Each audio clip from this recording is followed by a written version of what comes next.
Welcome to the Sports Science Dudes. I am your host, Dr. Jose Antonio, with my co-host, Dr. Anthony Ricci. Our guest, Victoria Burgess, she will be a sports science dudette. So welcome, Victoria. If you're a first-time listener, hit the subscribe button and like the show. I want to tell you a little bit about Victoria. I hear a dog. Is that your dog, Victoria? Excuse me. Okay, Victoria earned her PhD in Health and Human Performance from Concordia University, Chicago, and is a certified sports nutritionist at CISSN. She currently is the CEO of Tactical Athlete Nutrition, and we could talk a little bit about that later on. She writes nutrition and performance programming for a variety of athletes, ranging from the weekend warrior to the pro athlete. And as we were talking earlier, really most of the bread and butter in our field comes from Gen Pop, not really professional athletes, but hey, it's good to work with a variety of different people. She's also adjunct faculty in the Human Performance and Nutrition Department at Concordia, Chicago, and Perko University, where she teaches both undergrad and grad level classes. Now, you'll find this interesting, Tony. In her prior life, she was a career firefighter and paramedic for 16 years in South Florida, proudly serving the city of Pompano Beach. There's a few nice places in Pompano. There's some kind of weird places in Pompano. She's also nicer, so. It is. There's a nice new pier they built, by the way, so I like that. She also holds a Guinness Book of World Record in stand-up paddleboarding. Did you know that, Tony? Guinness? I didn't know that she had the record. We're dealing with like a real life Lara Croft here, like Tomb Raider. Yes, so do not cross Victoria or she will Lara Croft you. But before we get to her, I want to make a quick commercial plug for the ISSN conference. It is in Fort Lauderdale Beach, June 15 to 17. It's at the Westin. Register at ISSN.net. That is ISSN.net. And so let's welcome our new sports science dudette, Victoria Burgess, PhD. Hello. Thank you. Thanks for having me. Now, you will notice, Victoria, I thought she had just got out shower because I thought her hair was wet, but she just finished a 4-day clinic teaching people how to paddle and surf. And one of these days, we're going to get Tony out there. So tell us a little bit about your 4-day weekend. We should. Yeah, definitely. Yeah, definitely on the paddleboard. The surfing, would take a little time. Yeah, so you want to start out with the paddleboard and flat water, but yep. So a couple times a year, I'll have like surf clinics. This was Sup Surf. So it's basically where people are on their paddleboard and they surf on waves. This one specifically was for women, so no guys allowed, except for Rory. He was coaching. Guys can watch. He likes that. And I bring them out there and just teach them how to catch waves. There's not a lot of females in the lineup especially here in Florida. So I just try to get them out, and it's very intimidating for a lot of people. So it's nice just to be able to like share that, how to go about the waves in a safe way so you can actually enjoy them and not be scared. So did anyone wipe out and get hit on the head with a board? Actually, yeah. Not that you mentioned it today. Oh, wow. Whitney did. Yeah, that's never pleasant. March 11th is your race, right? The paddle battle? March 11th, we have the Treasure Coast paddle battle up here in Fort Pierce. Looks like we're going to have a big surf ski turnout too. So it's a bunch of different crafts: paddleboard, surf ski, prone, outrigger canoe, OC1, OC2, OC6. We've had like 120, 150 paddlers the last couple of years that we've had it. So it's actually grown pretty good and it's fun. And you also have a beginner 1 mile sup race. We do. Yep. We have it's a 10K, a 5K, and then a 1 mile beginner race. So Tony, 1 mile. All right. March 11th. I'll start. What's today? The 27th. I'll start training tomorrow. Perfect. You know what you should do, Tony. Since I think Cassie's will do the race, so so she, you and her, she could like pace you. So she'll do the 1 miler. You just sort of draft behind her, and what is there a time limit? Can you? You can take forever. It's fine. You could, yeah. At my pace, will I still float? I mean. Yeah, you will. Either that or the wind will just blow you away. I don't think it's going to be as windy this year. And you said that's in Fort Pierce here area? Yeah, it's up here in Fort Pierce. Yep. And it's not in the ocean. The 1 mile race is going to be on the Indian River side. So it's flat, calm usually. Yeah, it's actually it's a real pretty venue. I mean, even if you don't race, it's fun just to hang out on the beach and watch the racers come in. And also seeing the different kind of paddle craft is always good. I mean, besides stand up, you have all the sit down craft and whatnot. So it'll be fun. Last year I did the 10K. I'm not doing that this year. Oh, The last waves year was different. Yeah, the waves wrecked me. It went from flat, and then all of a sudden, I'm like, holy shit, it's windy and wavy. So just getting out past the initial break was like, oh my God, kicked my ass. The long course, they start on the ocean side and they paddle through the inlet and then they land in the park side. So it can be a little interesting for sure. We'll keep Tony in the obviously in the riverside, so we'll be cheering you on. Now, you remember a couple of years ago, Tony, you'll like the story. You remember when Jackie tried the race? Yes. Okay, so, and I think she was doing the 3-miler. And after maybe a mile, she came back and she was pissed off, and she's like, "I'm not doing this shit again," because the wind was so strong, it was blowing her backwards. Yep. So I'm watching from afar. I'm like, I don't think she's going forward anymore. so she's like, "I'm not doing this shit anymore. No more." Yeah, she spoke to me about that. She's not the best, for as far as public relations for paddleboarding. Yeah. she didn't have a good time. No, and you know what? It's weird because usually the more you abuse people, like the worse the conditions are, the more fun they have. Okay. It's like if it's flat and calm, they're like, "Oh, that was kind of boring." But if you beat them up and it's hard and they want to quit, they're like, they have these war stories after, and they're like, "Yeah, I'm coming back next year." But that's assuming they finish. True. Yeah, I guess they have to finish. I think in that same race, Cassie finished last. Although technically, I was like, well, Cassie, there was a lot of people that quit. So technically, you weren't really last, but you were the last one to cross the finish line. That was a bad year. I don't know what happened with the wind. Something bad happened. It was really crazy. Bad. It was absolutely crazy. Okay, on a semi-serious topic, hey, we're going to talk about research, Tony. Your dissertation dealt with the timing of exercise and how it affects sleep. So explain the methodology behind it and what you found, and what are the pragmatic implications for people who train in the morning versus training in the evening. Yeah, so with the dissertation, we basically looked at the timing and intensity of your workouts and how it affected your sleep quality. So the participants wore those actigraph watches that Jamie, Dr. Tartar, has. And we looked at their sleep over, I think it was 1 or 2 week period. I can't remember.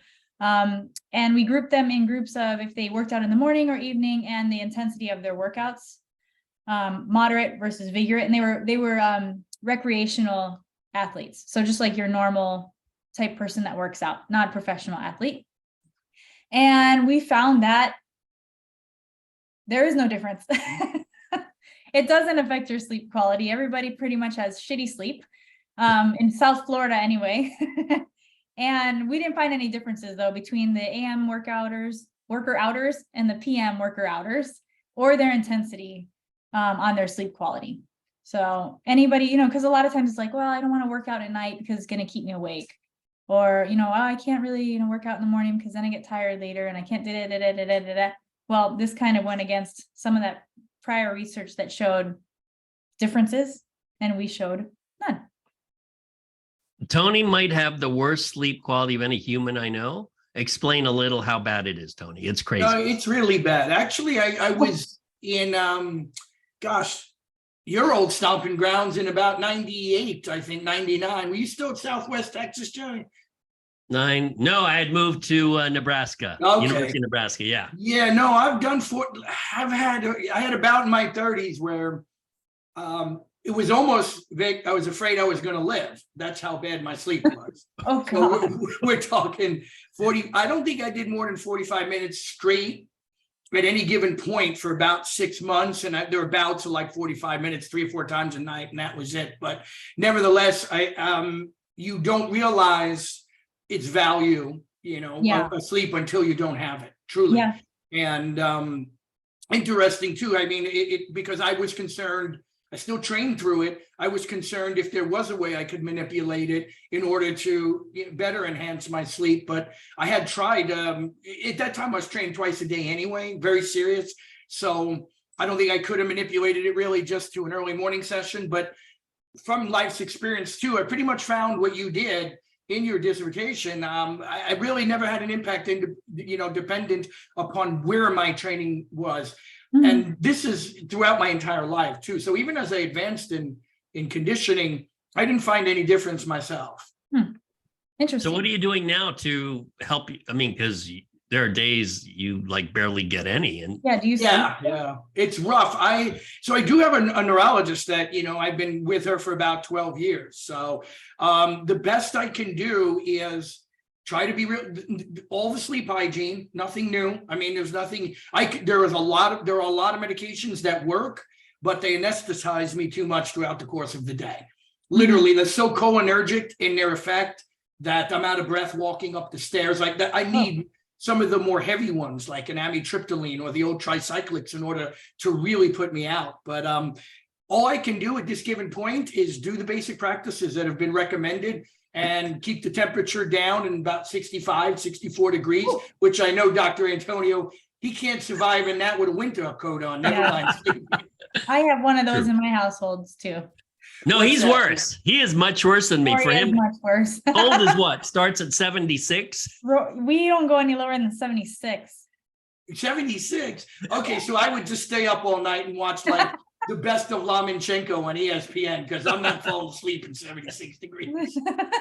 Yeah, that is absolutely insane. Yeah. So someone who is much worse than I when it comes to dealing with the cold.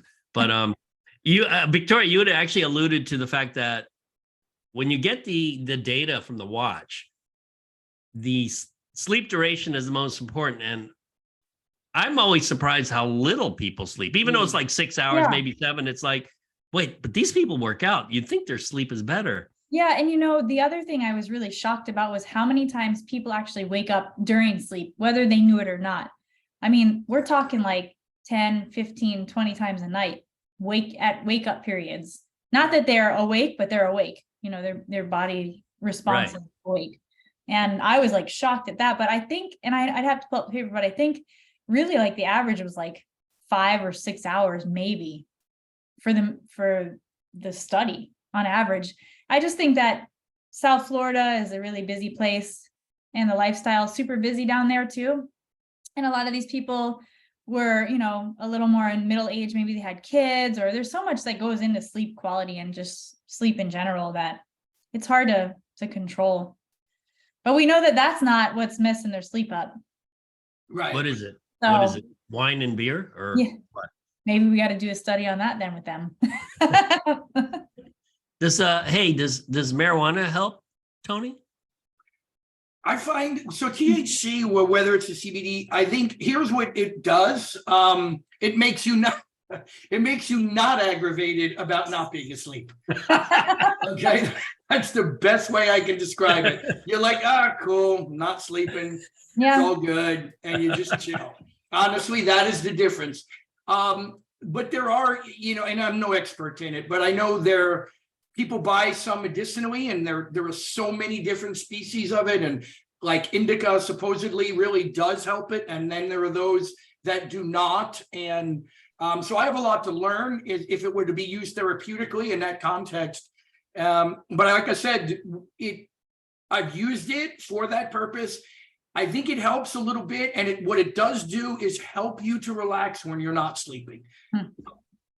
Yeah. And that's the one thing that I experienced a lot of was sleep deprivation just in the fire service alone, which helped me in the crossing. But what I found was interesting was I didn't realize like you get adapted to it. Like you're fine, I'm sure. For you, it's normal. But I mean, you get used to being tired and not functioning optimally. Yeah, and you can function when you're tired. But when it's really bad, Vic, you can't. Like I had a bad year, I think from last January to last January. This past January, it's improved much since. It's really hard. Like, okay, you get used to 4 hours, you might get used to 5, but when you do the night where you go to bed at 11 p.m., wake up at 1, and then you can't fall back asleep to 6, it's a rough day. Yeah. And of course, when you're on shift, it's only once every 3 days. So it's not every single night. Okay, right. But yeah. But You're I talking do about your- remember you getting used to it. And then, I remember getting off shift when I got promoted to a regular position in administration that I had this weight lifted off my chest. Like I didn't even know it was there with the sleep. I was just like, I could sleep. Oh my God, I'm like sleeping. This is awesome. Now Isn't I it? sleep like 7 to 9 hours a night. Like if I don't sleep, I'm a mess. Not a mess, but I'm just like, this sucks. You're grumpy and Rory doesn't want to be around you. No, so actually, this is a nice segue to some of the tactical athlete considerations, whether it's firefighter or paramedic, which is what you have a personal experience in. So explain some of the challenges as a firefighter or paramedic from the standpoint of doing your job and being physically fit for it, as well as the nutrition part. I mean, there's the stereotype that in the police force, once you're in the police force, you sort of go to pot and then not marijuana, but like you let your body go, they eat donuts. What are the physical characteristics that make you ready to do, firefighting or paramedics that maybe people ignore once they get the job? Yeah, and I think that's a big problem too, unfortunately. You do all this training to get into these positions, obviously, because you want the job, but then once you're on there, you're tired and you're in a groove and you're doing your life thing, and then you just start being like a normal human that is now up a lot of hours of the night and eats weird schedules and turns to like simple sugars to, keep themselves awake, or whole pots of coffee, which I still do.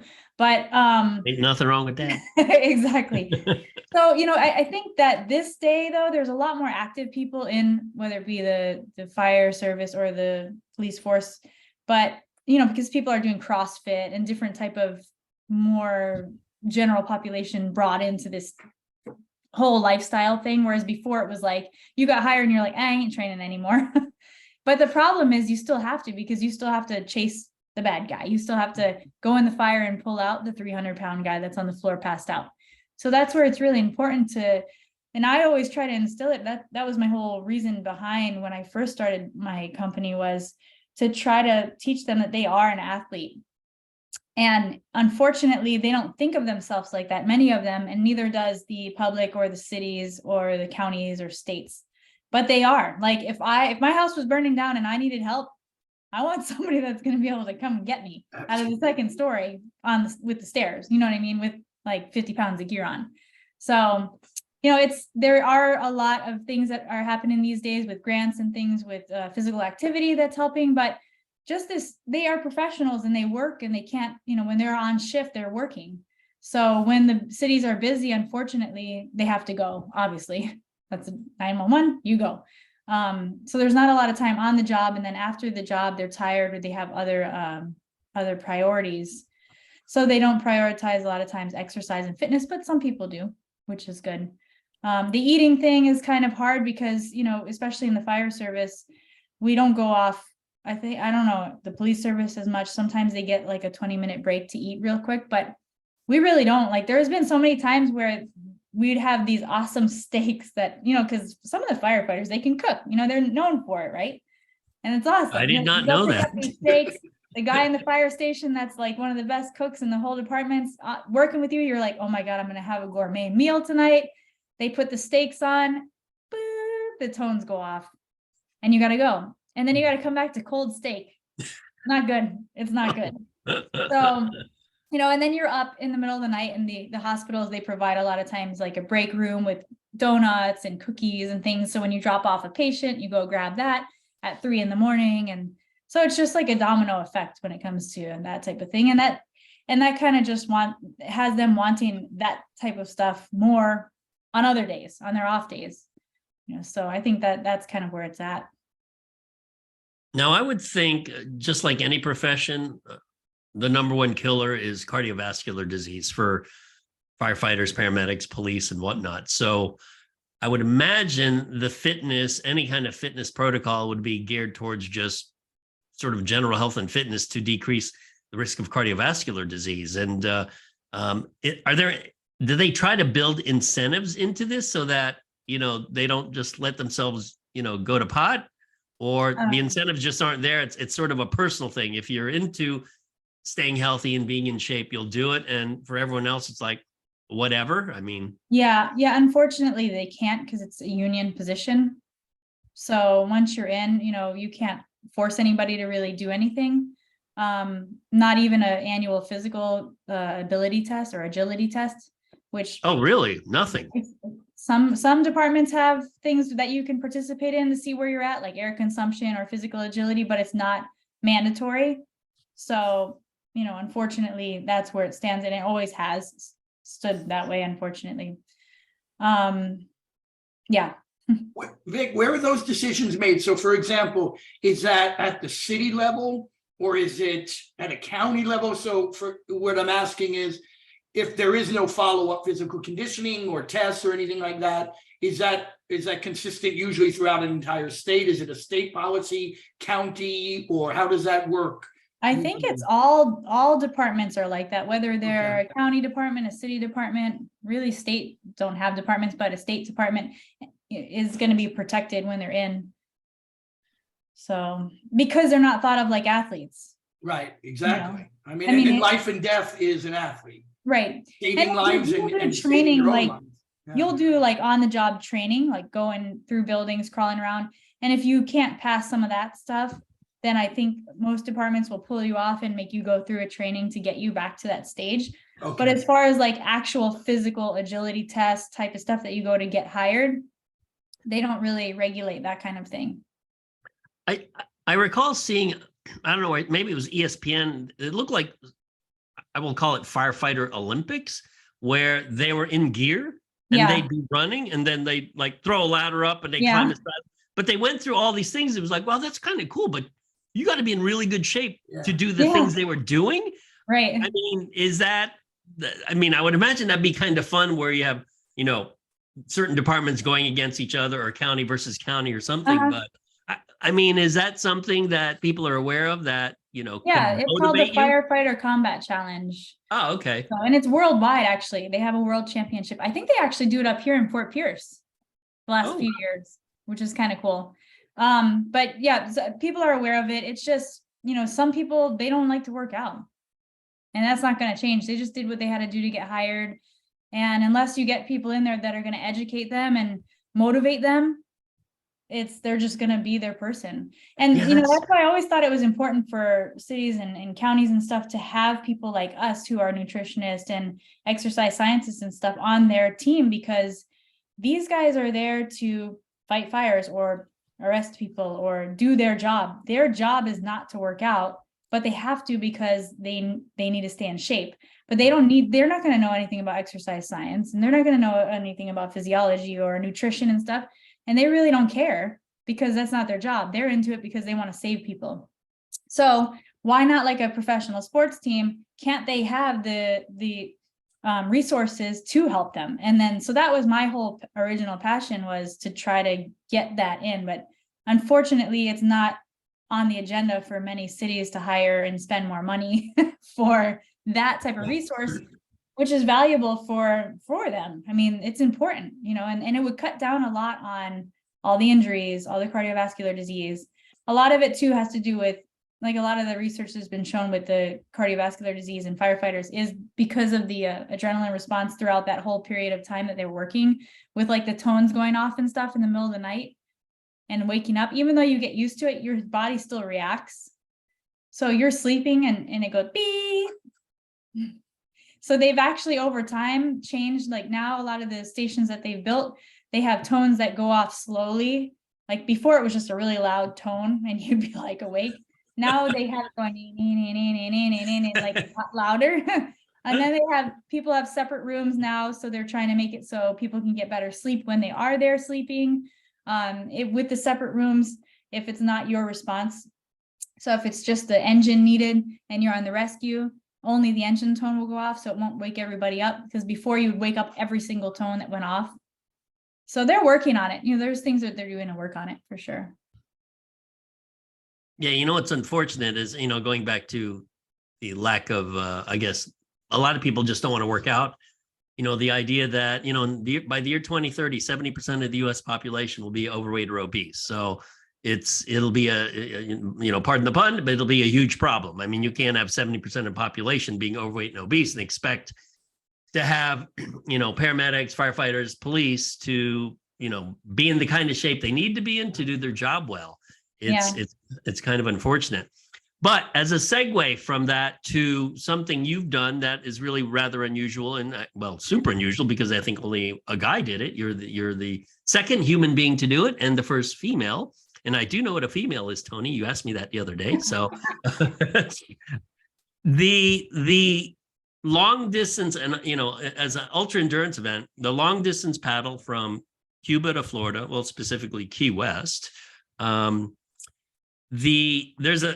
there's the mental aspect, and I Tony always appreciates the mental aspect of, okay, this will take freaking forever and maybe I won't make it, but I can't disappoint my friends because they'll just make fun of me forever if I don't finish it, which I was planning to do if Victoria didn't finish. So I knew it. I knew you I'm would. like, you little bitch, you said you were going to do it. And you did. But she made it. So, we didn't embarrass her. So walk everyone through the time when you're like sitting there, probably with Rory, you're probably eating a pizza and you're like, hey, what do you think if I paddled from Cuba to Key West? And he's like, what?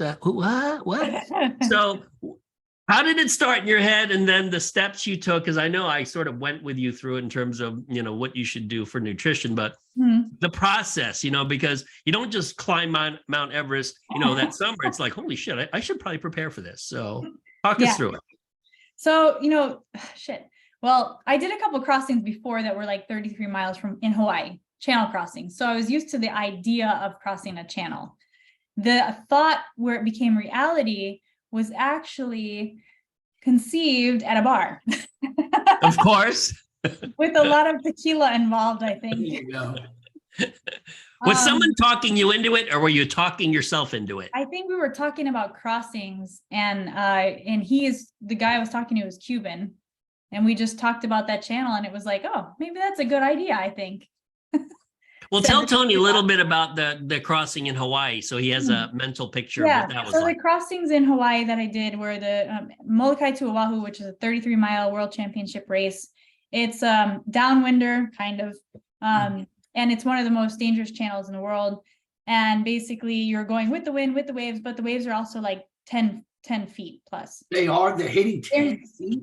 Giant. So, but they're not breaking, but the swells are But huge. the swells still, I grew up a fisherman. I know what that is, a commercial fisherman. So I mean, like, we have a video of me, and I had my support boat had 2 stories, and they were videoing on the top story. And when I went down in the trough, when I went down in the trough, they couldn't even see me in the video. Wow. So it was really cool. But anyways, so I had some experience with channel crossings, and I really liked that kind of paddling just because at the time, working full time, I reached a stage in my paddle career where I was faster than the majority of people here, but just slower than the professionals. Mm-hmm. But the professionals were real professionals who were paddling like a professional athlete schedule, which I couldn't do.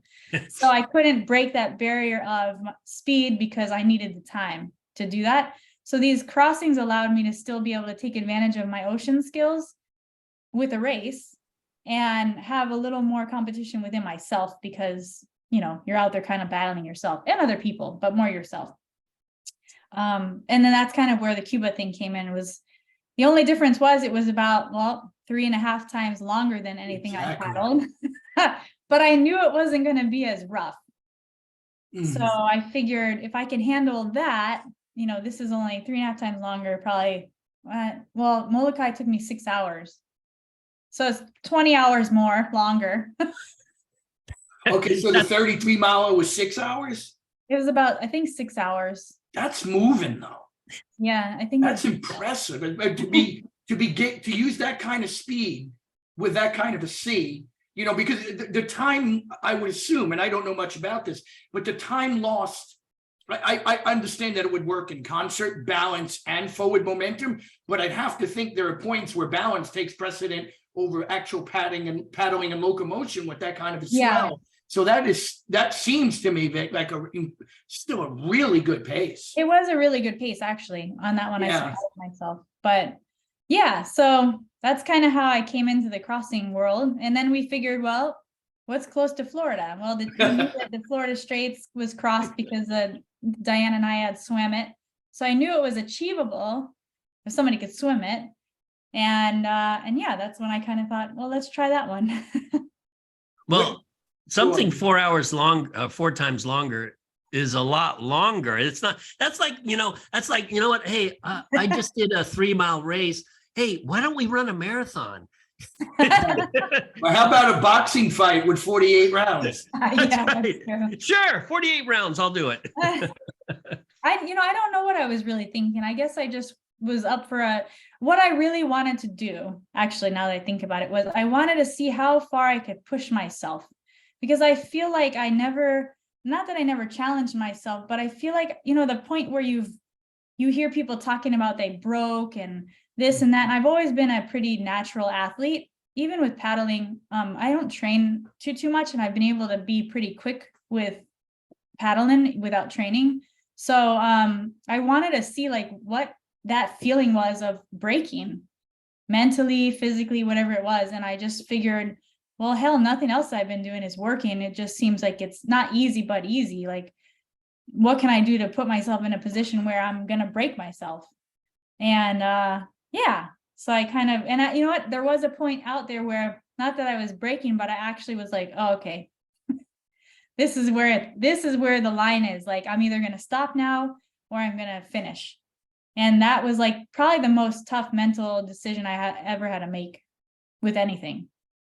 So help everybody out. Okay, once again, everybody, it's not a audio problem. She did paddle from Cuba to Key West. Right? What was the exact mile? Is it exactly 90 miles? No, it was 115 miles. Wow, 115. Yep. From where you left to 115 miles. And tell them how long it took you. It took 27 hours and 48 minutes nonstop. Wow. Oh my God. 27 hours and 40 minutes straight paddling, everyone. Yeah. Yeah, that's insane. That's insane. Now, obviously, before you embarked on this, you had to train for it. Right. And I always say, quote, the easiest sports to train for, from a sort of a pragmatic standpoint, are ultra endurance events, because you just got to do volume. Because the goal, you got to finish, because if you don't finish, then it kind of doesn't matter. So explain the mindset of you training and increasing volume, and also what your longest paddle was before you did this, because it wasn't that long, actually. So tell everyone about that. I first had to learn how to slow down, which was different because I was always training for speed. So that took me a little bit actually to slow down. I was training during lunch and on my after work. I would get off at 4 because I was in inspections at the time. So I worked 7 to 4, Monday through Friday. During lunchtime, I would either train in the gym or run or do yoga. And then after work, I would be on the board. And then weekends were my long paddles. The longest paddle I did though was, I think it was 12 hours. Yeah, 12. I remember it was 12. Yeah. Yeah. And, at that point, I had paddled a lot of like 4, 6 hours, 8 hours in the ocean, testing my food stuff. And I knew that I knew what to do nutrition wise. Like I knew what would work with that. And I just figured that after 12 hours, it was going to be a mental game. And if I knew the nutrition was working at that point, like something could go wrong later with my stomach and digestion, but I had pretty stable foods, kind of. Yeah, you'll have to tell us about the foods, but go on. Yeah. So I figured at this point, and even the 12 hours. So when I did my 12-hour paddle, I didn't go in the ocean. I just went back and forth in this 3-mile loop or something, maybe 5 miles for 12 hours. So I felt like that was pretty good mental preparation anyways, and had to zone out. So I figured, well, what am I going to do? Keep just doing this over and over again? Like, how long am I going to have to paddle these long distances? I knew my body was strong. I was working on yoga and mobility work for my like ankle flexors and everything, like just making sure I was stable there, my knees. I knew I was strong enough. I didn't have any injuries, like everything felt good, but I knew the mental part was going to be the hard part. And I just had to learn how to zone out. So yeah, you're pioneering this, because not like, we have so much knowledge, some research, but many practical references on how to train for a marathon, right? Mhm. Yeah, there's nothing here. Am I right? Like, yeah, no. where do not you go? really. Where do you reference? You really have to kind of figure out, all right, this is how much training I think I'm going to need. This is how many hours I think I'm going to have to push through, Mhm. after my longest. So you pretty much created your own protocol, I assume.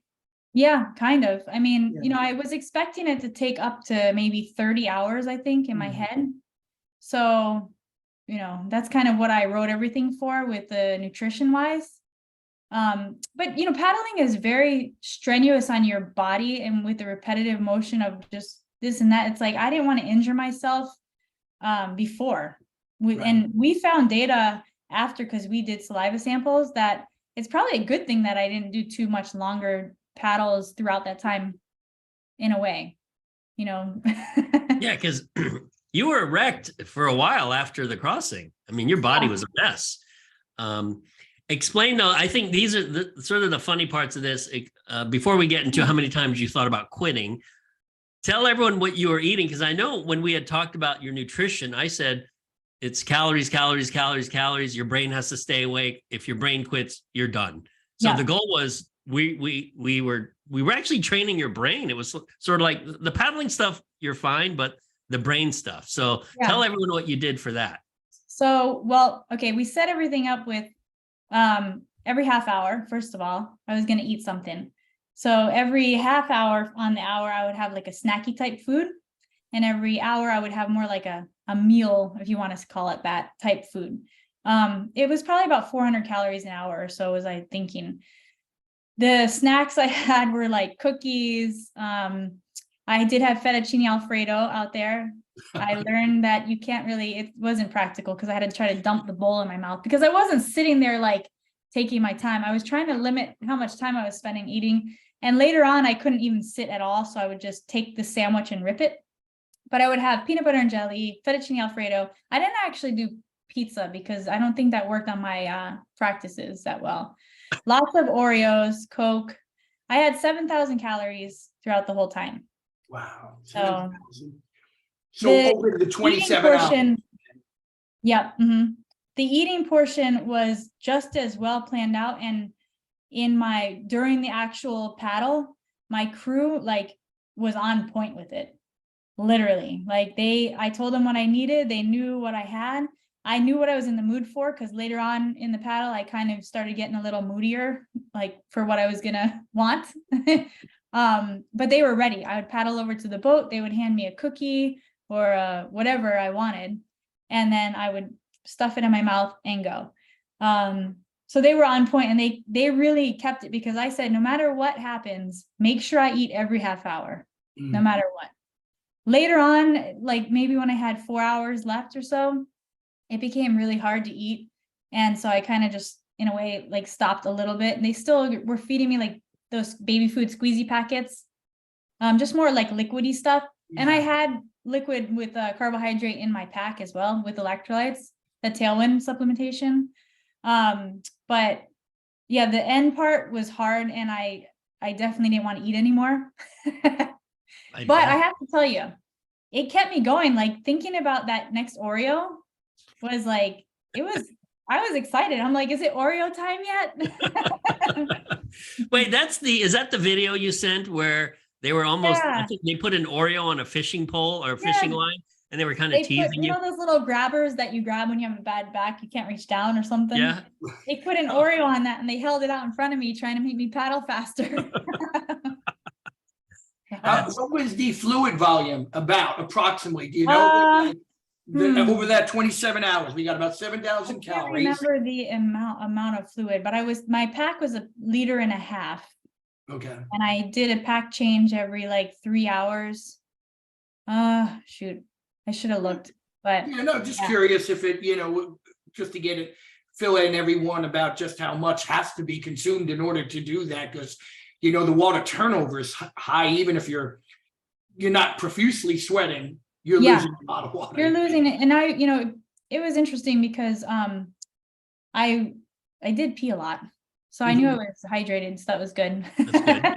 And but you're yeah, in the I was- ocean. yeah, I was drinking like, I think a pack every 2 to 3 hours. So 1.5 liters every 2 to 3 hours, mostly Tailwind, mostly a supplement in there. Only a couple times I had water, and like at the end they were giving me Coke and Red Bull. Like they would just like give me some Coca-Cola, pour it in my mouth. Red Bull they tried to pour in my mouth and got up my nose, so I kind of snorted it. Well, hey, Coca-Cola, defizz Coca-Cola is actually something cyclists have used for a while, particularly near the end of a race. They like the sugar, they like the caffeine. Now, the one thing that you didn't sort of train for was paddling in pitch black darkness. Yeah. That had to be, I mean, I don't know about you, but I'd be scary as crap. I'd be scared. It was really dark. That's all I gotta say. It was dark, dark, dark. I didn't practice in the dark because nobody wanted to paddle with me. No shit. And yeah, so nobody wanted to paddle with me in the ocean. I wasn't gonna paddle in flat water in the dark because I already knew I could do that. That's a waste of time. But yeah, it was hard because the lights that we had on the boat and that I had on my person was lighting up the water to the point where, sorry, the dogs are barking. I'll make them stop in a minute. That's okay. But it was lighting it up to the point where it affected my eyesight. So it was actually better when it was dark. When it was could you see the horizon though? You couldn't really see. Horizon? What horizon? There was nothing, right? No. I mean, is it like paddling with your eyes closed? It was, yeah, but there was a moon. So there was a moon. Okay. Water. Yeah, but the water was really choppy at night. So it was hard to keep my balance because I just couldn't focus on what direction the waves were coming in. And it was just a lot of work at night. We had a storm that came through for 2 hours. Oh shit. The lightning was behind me, so we weren't too worried about that kind of, but the way the water was mixed up during the storm, if you look at the video, because since it was a Guinness World Record, we had a video the majority of the time, but in night vision, the video, your eyes are like white. Well, since I didn't blink, my eyes were like it looked like I had headlights on the whole time. I didn't blink. I was trying to see where the water was coming and the boat. So the only way I could tell when a wave would come is if the pinstripes on the boat would dip down, I would know that a wave's about to come over.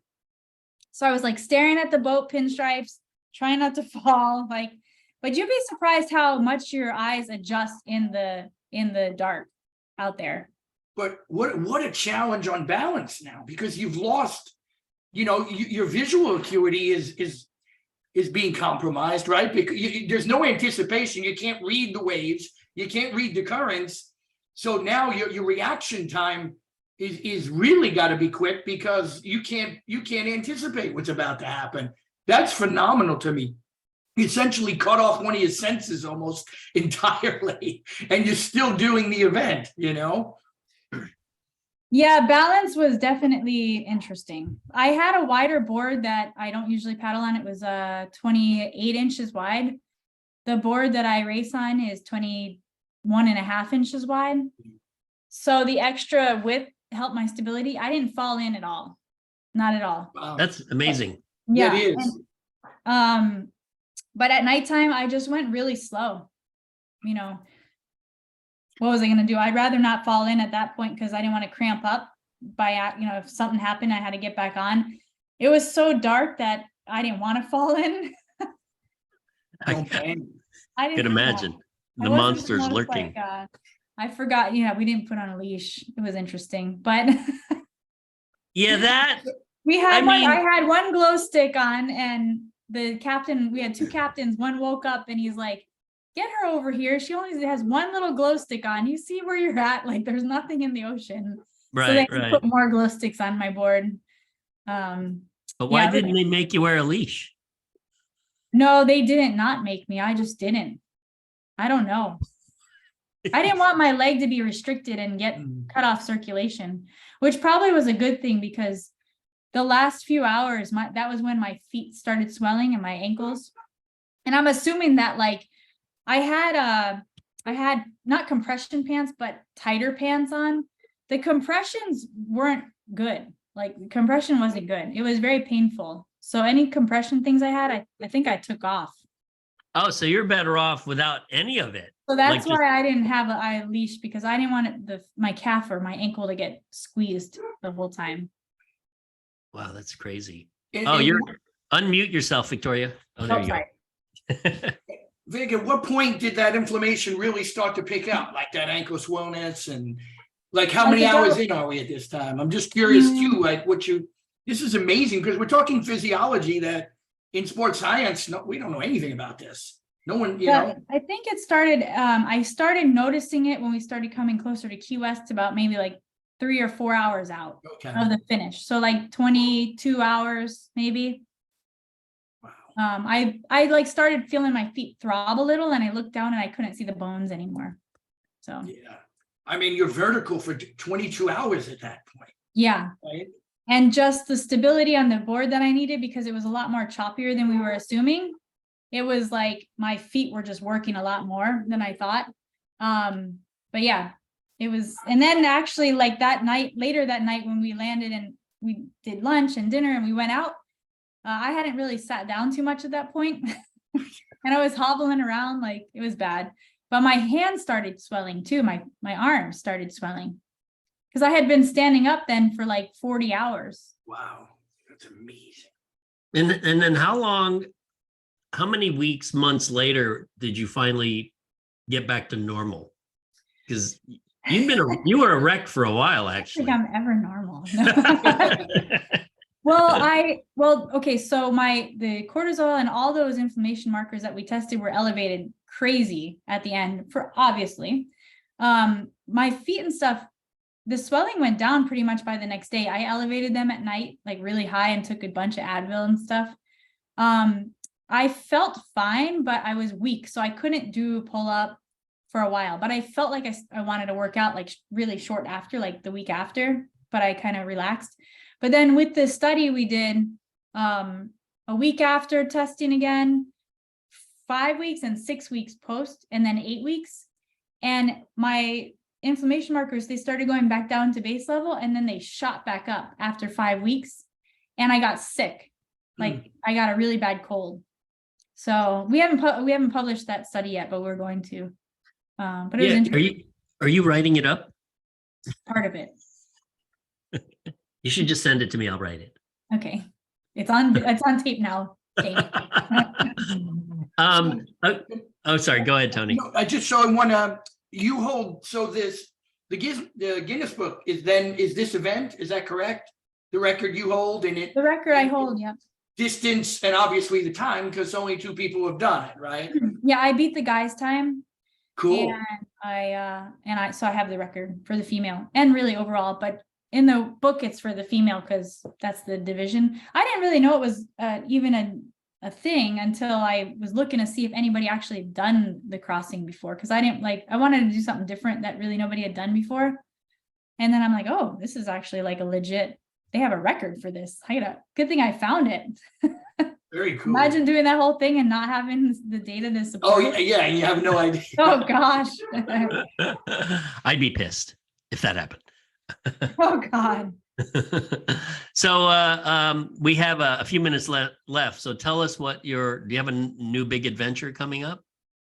Because you can't just do one. Boring after a while. Hey, unmute yourself. You keep muting yourself. I know the dogs are barking. Oh, don't worry about the dogs. We all love dogs. We all love dogs. Well, hopefully you'll come up with a new adventure. We can talk about that, but tell everyone, I want you to promote your race because it's coming up soon. So tell everyone about the paddle battle. Okay, so yeah, March 11th is Treasure Coast Paddle Battle up in Fort Pierce, Florida. So if you're a paddler or if you're not, come hang. We have a 1 mile race, 5K race, and a 10K race. On all paddle crafts are welcome.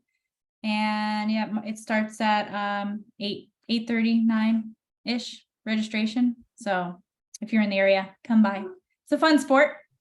Dr. Antonio can attest. It's fun. We're going to give it I a try. have to say, his wife now has got me doing something crazy. Oh, But- yeah. And that Don't is ever what? go and talk to his wife about doing something with her that's crazy, because she's going to sign you up that night. And remember, the goal is to win, not to have fun. That's the thing. Yeah. Yeah, this isn't, oh, we're gonna have fun. No, she's like, no, we're gonna win. No, The we were goal is to talking, win. when we were talking about triathlons, and I said, oh, when I was in fire academy, I did triathlons because I didn't know what else to do after high school. And I did sprints, but my main event was swimming. And that's why I did so well, because I came out quick. And she's like, we should do a triathlon together and we'll do a relay. And our friend Jamie can run and she'll bike and I'll swim. And I'm like, okay, cool. And then that night she's like, oh, look, I found this half-ironman in November. And I'm like, And she signed you guys up. And she signed us up. They're like, send me the money. Yeah. So you're in on that. You're in. So we're in on it. I gotta swim. And where a mile is and a that? half. I think it's up here. Okay. Yeah, Fort Pierce. Yep. Yeah. I told Victoria that if she's not one of the first women out of that water, Karla's going to be very upset. God.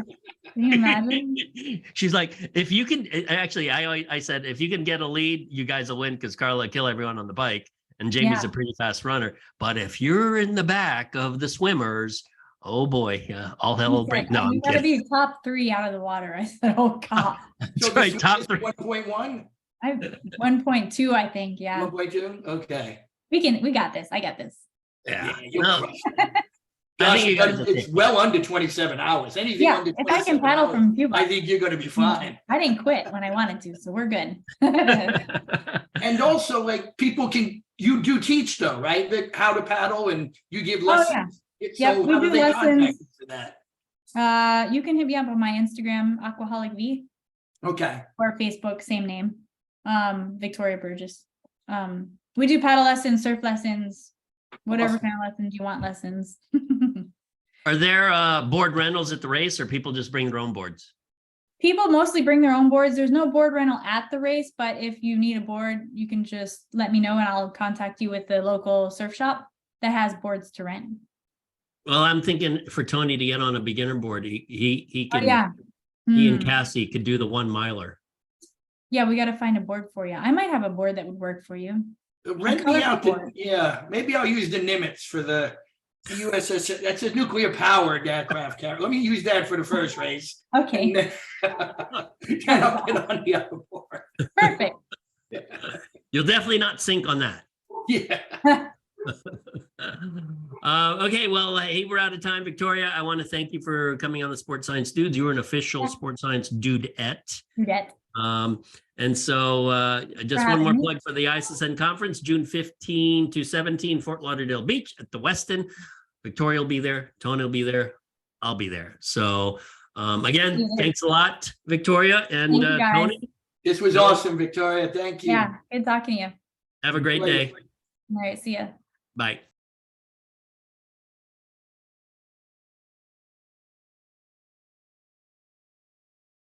Do the whole thing?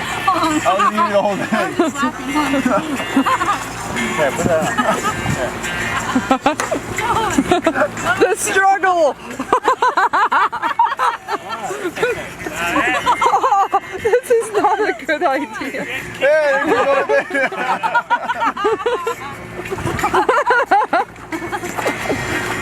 Bob, you ready for one?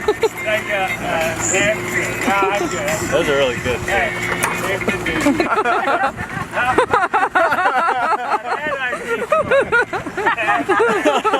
Hey, Bob.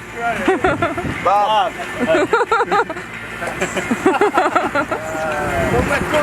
Oh, here.